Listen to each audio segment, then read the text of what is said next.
누리면서 살다가 보니까 어떤 이제 개인적인 어떤 그런 이 자존심이 상하는 순간들이 올 때 별로 그렇게 영향을 안 받더라고요. 그냥 아무 말 안 하게 되고 구차하게 뭐 변명하지도 않게 되어지고 또 그걸 막 뒤집으려고 머리 써서 어떤 이제 공격하는 말을 끌어내지도 않고 그냥 복음을 누리다 보니까 어떤 상황이 올 때마다 그냥 조용해지는 것 같아요. 네. 마음도 생각도 조용해지는 것 같아요. 그리고 기도하게 되어지는 것 같아요. 기도하다가 보니까 그냥 이렇게 지나가는 것들이 대부분이더라고요. 우리 번성교회 성도님들은 어떤 상황에 왔을 때 사람들이 복음과 상관없는 집중, 복음과 상관없는 전도와 상관없는 어떤 말들 그런 것들은 그냥 여러분들이 맞춰주거나 흘려 들으시면 됩니다. 중요한 건 뭐냐? 지금 하나님이 나를 통해 하실 일이 분명히 있다라는 거죠. 하나님은 분명히 나를 통해 하실 일이 있습니다. 거기에 여러분들이 집중하고 거기에 여러분들이 관심 갖는 것이 굉장한 어떤 힘이 됩니다. 그것이 여러분의 평상시 상태가 된다. 그러면 하나님은요 여러분들에게 숨겨두신 것들을 하나하나 보여주시고 준비하신 것들을 만나게 하실 겁니다. 어떤 상황이 올 때 제자들의 관심이 다른 데 있었죠. 제자들은요 늘 분열되어 있었어요. 늘 분열되어 있었죠. 예수님께서 어마어마한 이제 말씀을 이제 어떻게 보면 말씀을 하기보다는 엄청난 질문을 하시기 직전에 바리새인과 사두개인의 누룩을 조심하라 이제 교훈하시죠. 바리새인과 사두개인의 누룩을 조심하라고 딱 예수님은 이제 먼저 말씀을 주시고, 근데 제자들은 이때 어떤 이야기로 듣냐면 예수님의 이 말씀에 대해서 떡 가져왔냐 그렇게 듣는 거예요. 그러니까 예수님이 아니 내가 5천 명 먹인 것도 봤는데 지금 내가 떡에 관해서 얘기하냐. 이 바리새인과 사두개인의 누룩을 조심하라는 건 뭡니까? 다른 교훈을 조심하라는 거잖아요. 그리고 나서 질문하시는 거예요.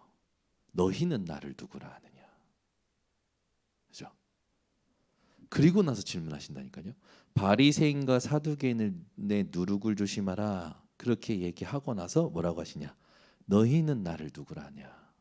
저 수많은 사람들이 따라오는데 저들은 나를 누구라 하냐.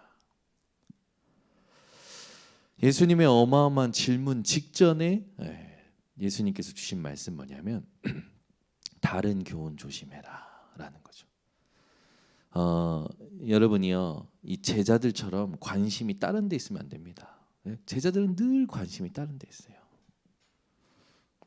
예수님은 이 메시지 하려는데 제자들은 떡 찾고 있죠. 떡 얘기하신다. 그러니까 제자들은 늘 분열되어 있었어요. 늘 엄청난 고백을 베드로가 합니다. 주는 그리스도시요 살아계신 하나님의 아들이시다. 그리고 나서 예수님께서 축복하시죠. 그리고 예수님이 어마어마한 앞으로 있을 미래에 대해서 말씀 주시고 변화산에 데리고 가십니다. 변화산에 들어가셔서 거룩한 모습으로 변형이 되시죠. 그런데 그 변화산의 오른편에 예수님 오른편에 모세가 나와요. 엘리야가 나와요. 그때 베드로가 뭐라고 얘기합니까? 여기가 좋사오니라고 얘기해요. 그러니까 베드로는 늘 이 현실, 자기 눈에 보이는 그걸 계속 따라간 거예요. 대부분 사람도 여기 걸려 있습니다. 여러분 현실 속에 우리가 살지만 보이는 것들이 많고 느껴지는 것들이 많지만 여러분들은 눈에 보이는 것에 별로 관심 없으셔야 돼요. 여러분은 눈에 보이는 거에 관심 없어야 돼요. 모세도 사라지고 엘리야도 사라지고 오직 예수 외에는 보이지 아니하더라. 그게 여기 말씀이잖아요. 우리의 관심이 어디 있어야 되냐? 우리가 해야 될 갱신이 뭐냐? 이거죠.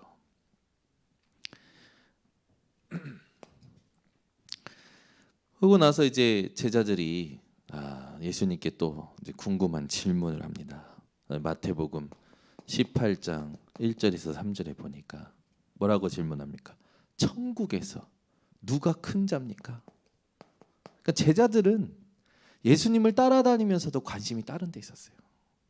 그렇게 많은 기적을 보고 그렇게 많은 말씀을 들었음에도 불구하고 우리 같으면 어떻겠습니까? 예수님이 지금 오셔가지고 우리가 예수님과 함께 다니다 어떻겠냐고요. 우리야 맨날 예수는 그리스도야 할 거 아닙니까? 이럴 때는 아멘을 하셔야 됩니다. 올 한해 절대 불가능 아멘을 합시다. 예수는 그리스도야 우리는 할 거 아닙니까? 제자들은 뭐라 합니까? 천국에서 누가 큰 자입니까? 관심이 다른 데 있는 거야. 그러니까 예수님 뭐라 하실까? 저 어린아이 같은 아이가 큰 자다. 그 말은 뭐예요? 지금 너희들의 관심, 너희들 아직도 못 깨달았냐? 내가 누구인지 모르겠냐라는 거죠. 또 나와요. 제자들은 늘 관심이 다른 데 있었어요. 이번에는 분명히 여기 메시지 들었음에도 불구하고 마태복음 20장 20절부터 28절에 보니까 세베대의 아들 어머니가 예수님을 찾아와서 두 아들이 예수님이 주의 나라에 앉으실 때 내 아들 하나는 오른편에 내 아들 하나는 왼편에 저희 어머니를 보는 것 같아요. 내 아들들이 주님이 왕으로 딱 앉으실 때 주님 오른편에 왼편에 앉게 해달라. 제자들이 어떻게 합니까? 분개해요. 아니 지가 뭔데? 분개합니다. 제자들은요 계속 관심이 다른 데 있는 거예요. 또 있죠. 참 대단해요 제자들. 마태복음 26장 6절에서 13절. 여기 우리가 한번 찾아보겠습니다. 마태복음 6장입니다. 지금 있는 성경은 좀 표시해 놓으시고 마태복음 26장 6절에서 13절입니다. 같이 함께 합독합니다. 예수께서 베다니 나병 자 시몬의 집에 계실 때에 한 여자가 매우 귀한 향유 한 옥합을 가지고 나와서 식사하시는 예수의 머리에 부으니 제자들이 보고 분개하여 이르되 무슨 의도로 이것을 허비하느냐? 이것을 비싼 값에 팔아 가난한 자들에게 줄 수 있었겠도다 하거늘 예수께서 아시고 그들에게 이르시되 너희가 어찌하여 이 여자를 괴롭게 하느냐? 그가 내게 좋은 일을 하였느니라. 가난한 자들은 항상 너희와 함께 있거니와 나는 항상 함께 있지 아니하리라. 이 여자가 내 몸에 이 향유를 부은 것은 내 장례를 위하여 함이니라. 내가 진실로 너희에게 이르노니 온 천하에 어디서든지 이 복음이 전파되는 곳에서는 이 여자가 행한 일도 말하여 그를 기억하리라 하시니라. 아멘. 이 여자가 예수님께 기름 부은 그건 뭐 때문이라는 거예요? 예수가 그리스도라는 언약을 이루신다라는 거죠. 그냥 예수께서 장례를 치르고 죽으시는 게 아니라 예수께 이 향유를 부은 그 의미가 그리스도라는 의미를 가지고 있는 거예요. 여러분, 이 기름 사건이 복음이 전하는 곳마다 이 여자의 이 사건이 기억되리라 하시고 그다음에 계속 전달될 거라고 하시죠. 이게 엄청난 메시지예요. 이 사건이 그리스도를 말하는 겁니다. 그러니까 제자들은요, 이 기름이 얼마나 중요한데 요즘 경유값이 휘발유 거보다 높아가지고 우리 교회 장로님 미리 가신대요. 속도 안 내려고 기름값이 너무 비싸져가지고 미리 가신대요. 그리고 속도를 웬만하면 정확하게 오버 안 하고 RPM 그 엔진 돌아가는 그걸 2000을 넘기지 않는 절약을 하고 계신다고. 기름이 얼마나 요즘 중요합니까? 우리 지금 밥 먹을 때도 기름값이 비싸잖아요. 저 러시아 우크라이나 전쟁 때문에 기름값이 비싸졌잖아요. 현실 아닙니까, 현실. 제자들에게도 기름이 현실이었겠죠. 어떻게 보면은 제자들은 이 비싼, 그러니까 계산이 빨랐던 거예요. 여러분 어떤 계산 속에 있고 어떤 관심 속에 계십니까? 제자들은 그리스도와 함께 살았고 그리스도를 따라다녔음에도 그리스도의 기적과 말씀을 들었음에도 분열된 상태였어요. 우리가 점검해야 됩니다. 분명히 위기가 올 때 우리도 그리스도를 알고 있지만 다른 생각을 할 때가 많아요. 다른 마음을 품을 때가 많고요. 다른 생활, 다른 선택을 할 때가 많아요. 오늘 여러분들이 이 분열된 상태를 완전히 바꾸는 시간이 되셔야 됩니다. 오히려 어떤 위기가 올 때 분열되는 나를요, 이제는 정확히 보고 하나님 앞에 진짜 이 확정시키는 여러분들이 되셔야 됩니다. 우리는 그리스도 예수의 마음으로 25 누려야 됩니다. 그리스도 예수의 마음으로 25 되어져야 돼요. 제가 늘 계속 얘기하지만 25라는 게 뭡니까? 그리스도로 끝난 사실 때문에 더 이상 영향받지 않는 거예요. 어떤 문제, 갈등, 위기가 와도 하나님의 나라로 다스리는 게 25입니다. 그리스도 예수의 마음 25 이러면 끝나는 거죠. 그러면 오늘 분명히 하나님의 본체 그리스도께서 하나님이 되신다라는 거 아닙니까? 이게 뭘 말한다고 하냐면 주일날 성삼위 하나님 이걸 말한다고 했죠. 성삼위 하나님은 지금도 우리와 함께 하십니다. 분명히 말씀 주시고 말씀 성취하십니다. 분명히 그리스도의 능력을 우리에게 구원으로 확증하십니다. 성령은 우리와 함께 하시면서 감동도 주시고 역사도 하시고 충만하셔서 증거를 주시죠. 분명히 여러분 요한복음 1장 1절에서 3절에 이 그리스도에 대해서 어떻게 하냐면 말씀이 육신이 돼요. 만물이 그로 말미암았다라고 해요. 예수님께서도 요한복음 17장 5절 요한복음으로 갑니다. 요한복음 17장 5절 보세요. 분명히 예수님께서도 이 창조 때 계셨은 것을 직접 얘기하십니다. 요한복음 17장 5절입니다. 요한복음 17장 5절. 예수님이 하나님이 창조하실 때 같이 계셨었어요. 이걸 직접 말씀하시잖아요. 같이 함께 합독합니다. 아버지여, 창세전에 내가 아버지와 함께 가졌던 영화로서 지금도 아버지와 함께 나를 영화롭게 하옵소서. 창세기 1장 26절 27절에 보면 우리가 우리의 형상을 따라라고 해요. 분명히 하나님이 천지 창조하실 때 그리스도께서 함께 하셨습니다. 그죠?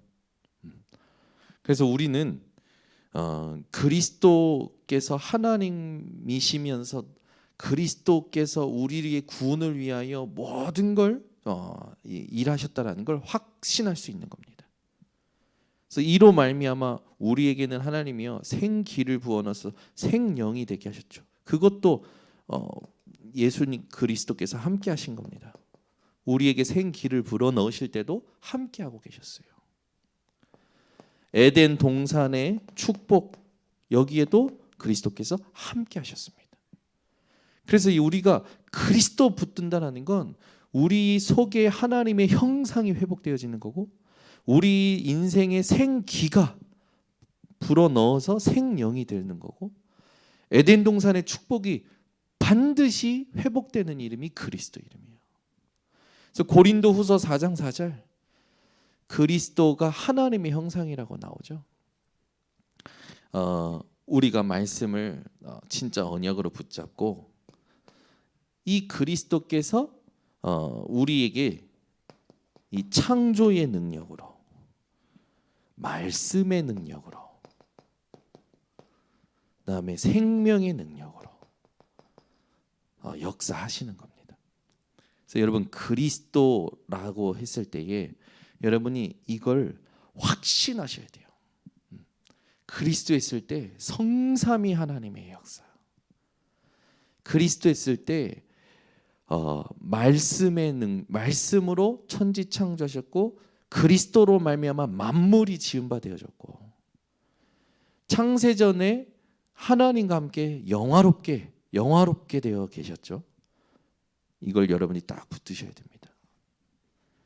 이랬던 그리스도께서 동등됨을 취하지 아니하시고 영세전에 준비하신 구원을 이루려고 이 땅에 자기를 비우시고 종의 형체를 취하셔서 사람과 같이 되셨어요.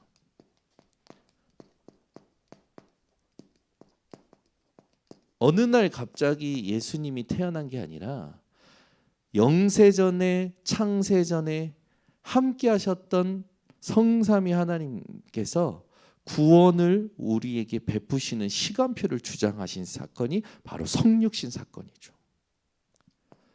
여기에 예수 그리스도께서 자기를 비우셨다. 이 말이 어떤 의미냐? 하나님의 능력을 가지고 계심에도 말씀을 이루시려고 그 능력을 감추셨다라는 거죠. 왜 감추셨습니까? 그 이유가 나에게 답이 되어줘야 돼요. 우리가 절대 해결할 수 없는 창세기 3장 사건의 문제, 원죄와 사단과 하나님 떠난 그 상태를 해결하려고 이 땅에 대속물로 오신 겁니다. 그래서 종의 형체를 가지셨다. 이 말이 무슨 뜻입니까? 말씀이 육신이 됐다. 그 말은 뭐예요? 말씀이 성취되었다라는 거죠. 반드시 하나님 말씀은 아멘 할 때 이해가 됩니다. 여러분들이 지금도 살아계신 하나님께서 주시는 말씀에 아멘 하잖아요. 다니엘이 받았던 응답을 받게 됩니다. 다윗이, 사무엘이, 또 디모데와 바울이 받았던 응답, 성경에 아브라함이 받았던 응답, 약속하신 것을 여러분들이 아멘으로 믿을 때 반드시 하나님은 응답하십니다. 예수님의 관심은 늘 어디 있습니까? 믿음에 있었어요. 너희들이 나를 믿느냐? 예수님은 늘 이 믿음이 적은 자들아, 오히려 믿음으로 반응하는 자들에게는 막 축복하시지 않습니까? 혈루증 여인이 옷자락만 잡아도 나을 줄 믿었다고 했죠. 맹인이여, 예수님 어디시 계신지 모르겠지만 외치잖아요. 다윗의 자손 예수여. 이건 완전한 언약을 붙잡고 부르짖은 거 아닙니까? 다윗의 자손, 이 말은 뭐예요? 그 메시아로 오신 그리스도 예수여라는 겁니다. 백부장이여, 다만 말씀으로만 하옵소서. 그러면 내 하인이 나을 줄 믿습니다. 내가 이스라엘 중에 이만한 믿음 본 적이 없다. 예수님의 관심은요, 우리의 믿음이에요. 네가 나를 믿느냐? 네가 나를 보고 믿냐? 보지 않고 믿는 자가 복되도다. 말씀 묵상할수록 예수님은 우리에게 어떤 것에 관심 있을까? 나의 존재? 아니요. 나의 믿음에 관심 있으셔요. 문제 앞에 내가 뭘 믿고 있는지, 갈등 앞에 내가 뭘 믿고 있는지, 위기와 그 엄청난 사건 속에 여러분들 뭘 믿고 있는지가 예수님의 관심입니다. 분명히 사람과 같이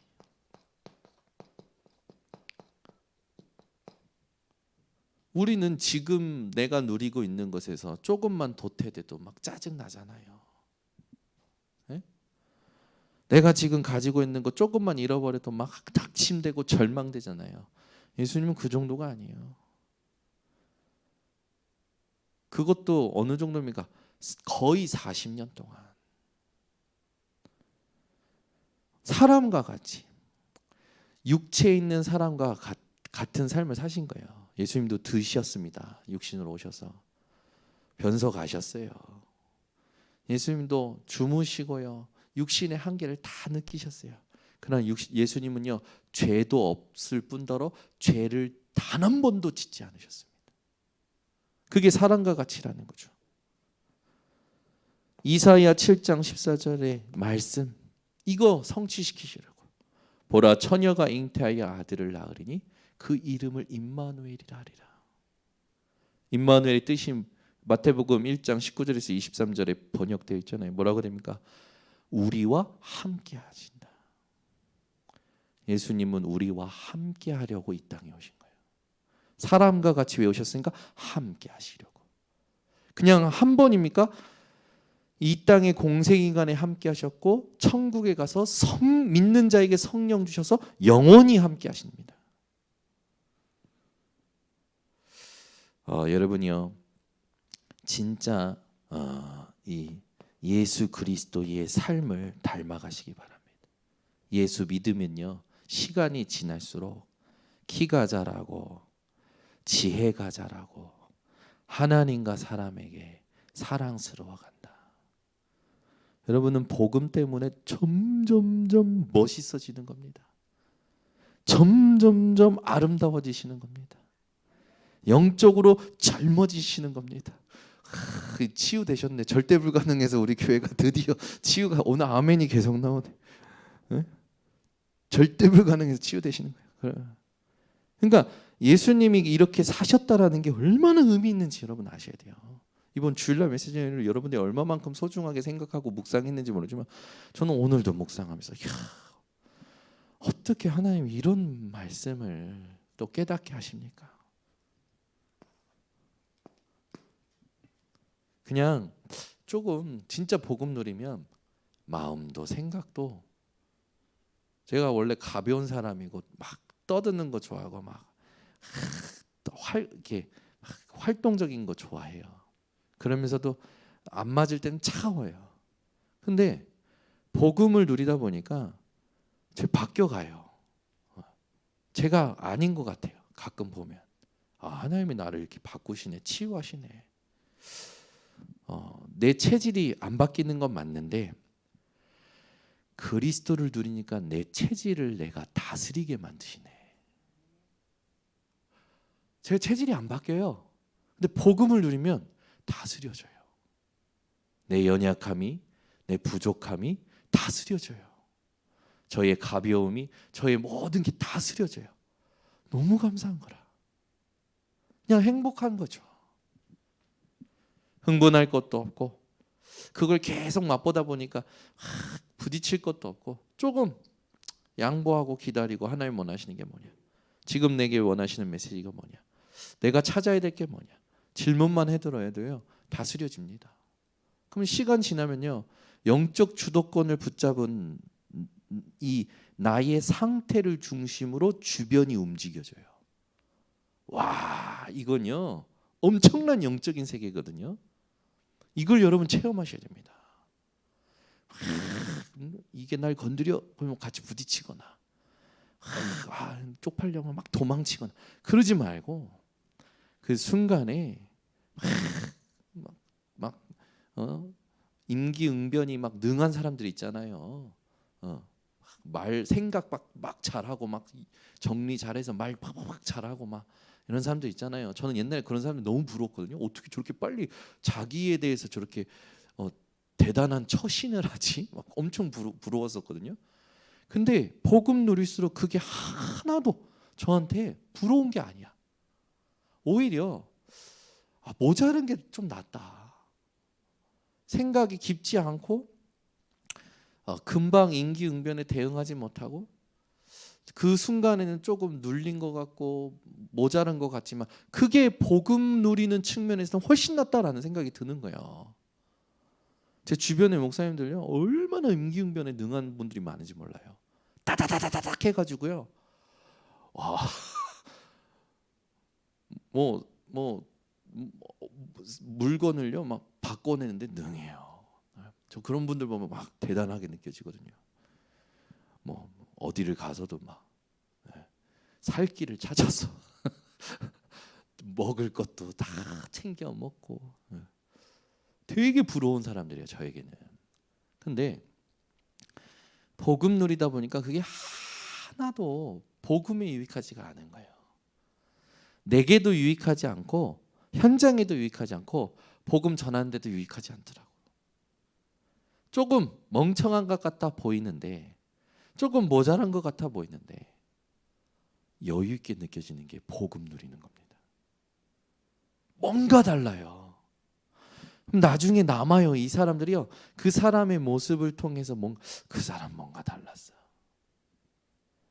하나님의 시간표 속에 어느 날 그걸 말할 수 있는 시간이 와요. 그때요. 전도의 문이 열리더라고요. 와, 그래 전도라는 건 어떤 그 단순히 막 복음 진짜 전도 자료 전달하는 게 전도가 아니구나. 내 삶이 전도 자료구나. 내 24가 내 삶이 전도 자료예요. 그러니까 여러분이 전도 안 하는 것 같지만 여러분과 같은 전도 자료 없습니다. 진짜예요. 여러분이 전도지 중에 전도지예요. 저는요 확신했어요. 진짜 우리 교회 성도님들이 귀중하구나. 그리고 얼마나 소중한지. 여러분이요 막 말을 잘해서 전도가 팍팍팍 되면 어떻게 좋겠는가. 근데 그거 진짜 전도 아니에요. 진짜 전도는요 죽을 때 결론 나게 됩니다. 모든 사람들이요 그 사람을 어떻게 기억하느냐. 그게 진짜 전도예요. 생각해 보세요. 장례식장에 왔는데 내 장례식장에 왔어. 네, 앉아서 밥 먹는 사람들이 아이고 잘 갔다 막 이런다. 아이고 있을 때 막 그냥 그 허언증 때문에 내가 얼마나 속이 상했는데 아이고 좀 일찍 좀 가지 막 이런다. 어? 그 살아 있을 때 그 밴댕이 소갈딱지에다 쫌팽이에다가 아이고야 잘 갔다 막 이렇게 하면서 하면서 하나님이 데려가셨네 막 이러면 안 되지.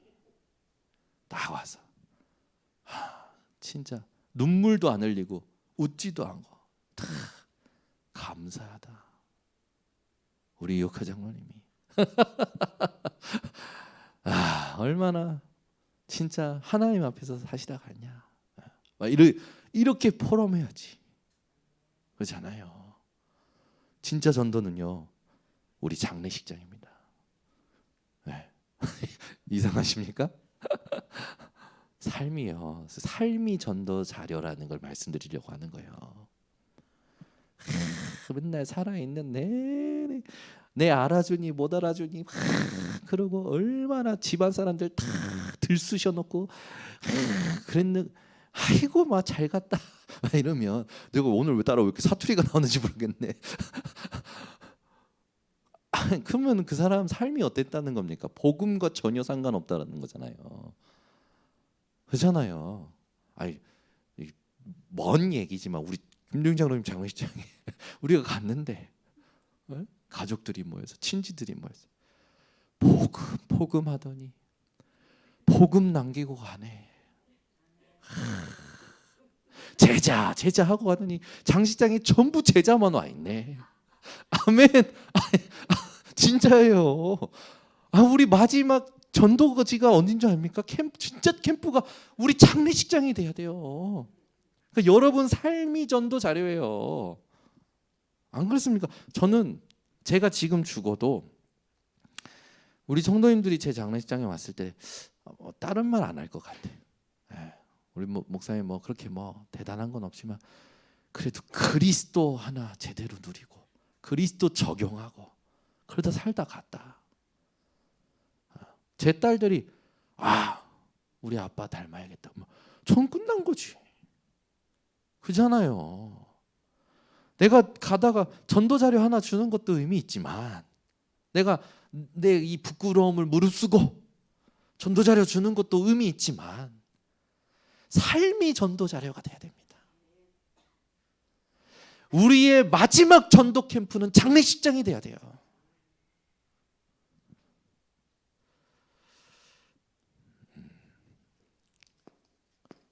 요즘 목사님들이 많이 돌아가시더라고. 근데 목사님 가족분들이 돌아가신 데 가보고, 목사님들 돌아가신 데 가보면요, 천국 잔치예요. 천국 잔치. 아니, 무슨 장례식장이 어떻게 그렇게 환할 수 있습니까? 갔는데 좀 무거운 마음으로 갔는데, 이건 무거운 분위기가 아니야. 다 웃고 있어. 다 웃고 있고, 오히려 우리 때문에 얼굴들이 어두워지시더라고. 그러니까 얼마나 미안합니까? 이 사람들은 전혀 안 눌리는데, 오는 사람 문상객들이 눌려 갖고 와가지고 위로한답시고, 그 사람들은 전혀 위로받을 상태가 아니고 기뻐하고 있는 상태인데 안 맞는 거지. 그래서 천국 입성을 축하드립니다. 이런 인사가 어디서 가능하냐고요. 저는 장례식장에 같이 갔는데 어떤 목사님이 딱 이 상주랑 딱 마주하더니 딱 하신 말씀이, 위로 받으세요 이런 말 안 하고 천국 입성을 축하드립니다. 거기 계신 분이, 상주가 얼굴이 환해. 목사님 맞습니다. 감사합니다. 이런 인사 처음 들었습니다. 얼마나 멋있어요. 우리 이제 우리 교회 성도님 돌아가시면 우는 게 아니고 그러지 말고 가서 상주한테 천국 입성을 축하드립니다. 자자대대손손 똑같이 닮아가시고 따라가시기 바랍니다. 그리스도의 죽으심이 우리의 죽으심이죠. 우리의 죽음이죠. 그리스도께서 우리 대신 죽어 버리셨어요. 죄에 대하여 죽었습니다. 여러분 그거 아십니까? 죄는 여러분에 대하여 죽었어요. 저주는 여러분에 대하여 죽었어요. 재앙은 여러분에 대하여 죽었어요. 그래서 죄와 모든 저주와 지옥 권세는 여러분에게 힘쓸 수가 없어요. 누구 때문에? 그리스도 때문에. 죄가 나에 대하여 죽어버렸다니까요. 이걸 막 이제 이용해 가지고 쾌락주의로 가는 사람들이 있었잖아요. 또는 반대로 오해해 가지고 막 육신은 더러운 거야 막 해가지고 막 어떤 사람들은 이제 금욕주의로 막 달려가고, 우리는 쾌락도 금욕도 아니라 오직 복음주의. 오늘 빌립보서에 보면 자기를 낮추셨다라는 말씀 나오잖아요. 이게 예수님의 공생애입니다. 공생의 기간에 예수님이 살아오신 삶이죠. 얼마나 많은 메시지 주셨습니까? 우리는 놓치면 안 돼요. 마태복음 5장, 6장, 7장은 절대 놓치면 안 됩니다. 복의 기준을 뒤집어 버리신 거예요. 마태복음 6장은 기도를 바꿔버리셨잖아요. 마태복음 7장에는요, 육신 싸움 끝내고 제대로 된 예배와 관계를 회복하라는 거잖아요.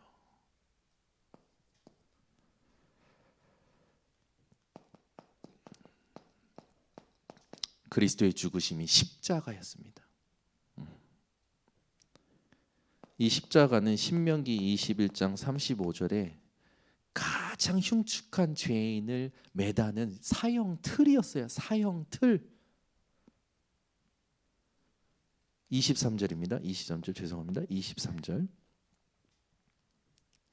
이걸요 모든 사람들이 싫어해. 거리끼는 거. 근데 예수님은 이 십자가에서 뭐라 말씀하셨냐? 다 이루었다. 어느 정도로 다 이루셨습니까? 십자가가 구원의 도가 됐어요. 참, 이게 바로 이게 역전입니다. 이게 역전. 십자가, 사형틀 십자가가 구원의 도가 됐다니까요. 십자가의 도가 멸망받는 자에게는 미련한 것이지만 구원 얻을 자에게는 하나님의 능력이 됨이라. 그러니까 이걸 믿은 바울의 고백입니다. 뭐라 합니까? 내가 그리스도와 함께 십자가에 못 박혔나니 그런즉 이제는 내가 사는 것이 아니요 오직 내 안에 그리스도께서 사시는 것이라. 이제 내가 육체 가운데 사는 것은 나를 사랑하사 나를 위하여 자기 자신을 버리신 하나님의 아들을 믿는 믿음 안에서 사는 것이라. 그 정도가 아니에요.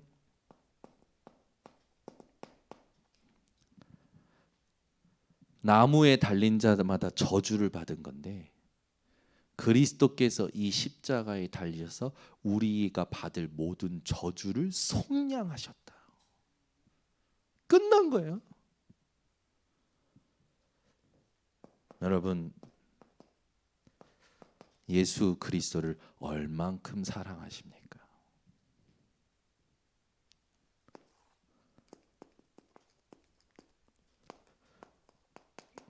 이 그리스도 이름을 외치시기 바랍니다.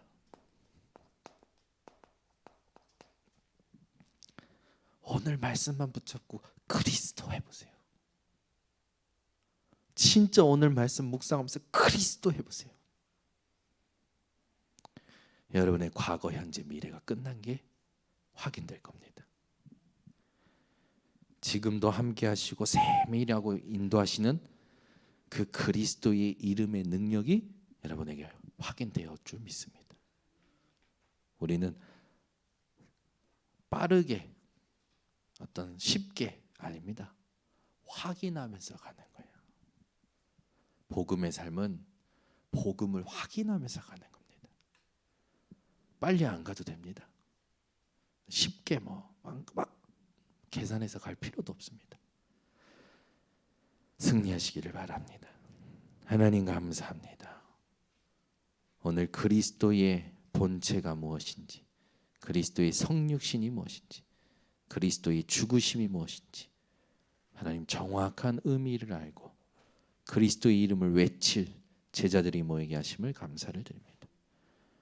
오늘부터 그리스도 안에서 하나님 우리 분열되는 모든 육신의 상태를, 우리의 영적인 상태를 하나님 오직으로 바꿔내는, 25로 바꿔내는 우리 모든 성도들 되게 하옵소서. 예수 그리스도의 이름으로 축복하고 기도드리옵나이다. 아멘. 찬송